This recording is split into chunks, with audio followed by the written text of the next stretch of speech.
Cette fois-ci, on va voir le passage du lasso. On va passer le lasso et la spider. D'accord? Comme ça, vous travaillerez les deux en même temps. Voilà. Si je suis en lasso et en spider, j'ai rien à faire sur les genoux.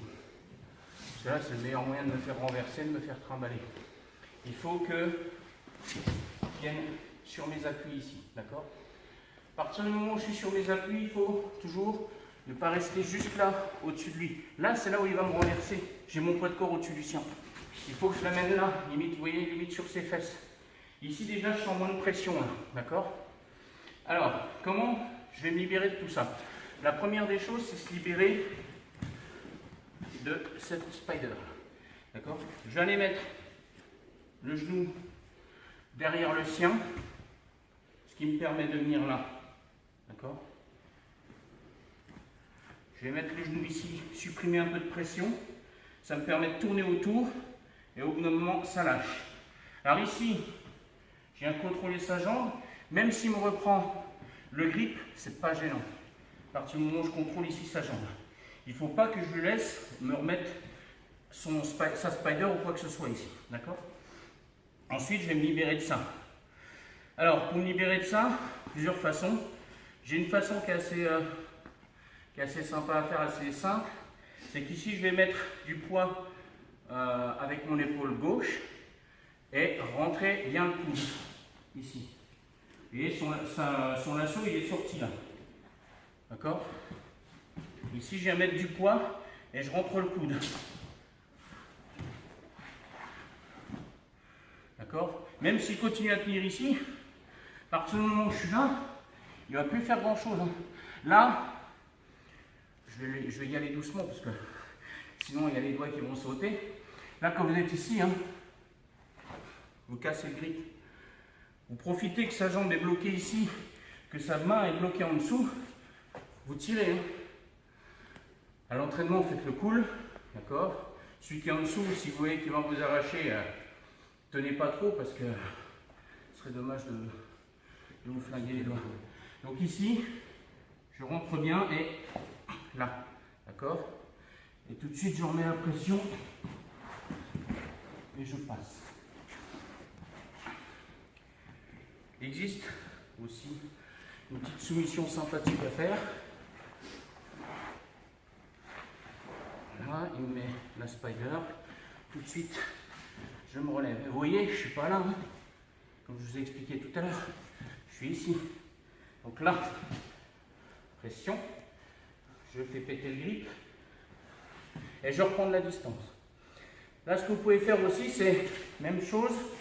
Et je profite d'avoir ça pour venir là et là. D'accord? Vous mettez là. Je viens pousser. Et comme il est au niveau de mon ventre, je viens là et là. D'accord? Je fais comme un rear naked choke, un étranglement arrière. Et son pied est en travers. Et là, je viens simplement appuyer avec mon ventre sur la pointe des pieds. Je lui fais faire une kimura de cheville avec mon ventre. Je bloque ici et j'appuie là. D'accord? Si vous la faites, faites très attention, ça part très très vite. C'est super efficace. Donc ça s'appelle le Estima Lock. C'est Victor Estima qui l'a fait la première fois en compétition. Tout le monde s'est posé la question de savoir si c'était autorisé dans le règlement. Je pensais que c'était une clé de talon. Mais non, c'est une kimura de cheville, c'est autorisé. Si c'est autorisé dans votre niveau de ceinture, bien sûr. Ici, je reste pas au sol. Je viens là, je pousse. Contrôle bien stable. Ici, ça me permet de tourner autour. Aller chercher là. D'accord? Ensuite, je viens ici mettre l'épaule et rentrer le coude. Ok?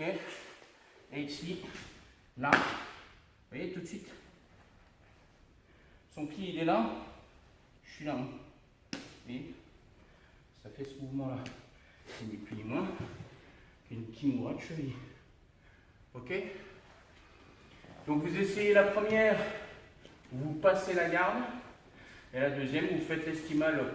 Donc l'estima lock, allez-y, tranquille. Ok? allez, un ou deux petits détails sur le cassage de grippe à la fin. On met juste le lasso. Voilà. Je me retrouve ici. J'ai fait lâcher le spider. Ici, je recule mes hanches, j'appuie avec l'épaule et je rentre le coude et je mets la pression. D'accord? Alors ici, il peut arriver que ça lâche pas. Alors plusieurs solutions. Comme l'a expliqué Arthur, on peut venir mettre le genou ici. Ça lâche. Ou alors, vous pouvez aussi venir là, tourner. Et forcément, ça va lâcher parce que le kimono, vous le faites tourner comme ça. Si les doigts restent dedans, au bout d'un moment, ça lâche. D'accord? Autre chose en cassage de grippe? Les deux là sont pas mal. Hein. On bloque le genou, on arrache, ou alors on continue de tourner, ce qui fait qu'on prend la position de contrôle. Je me retrouve en contrôle latéral et en même temps on a fait lâcher le grip. D'accord?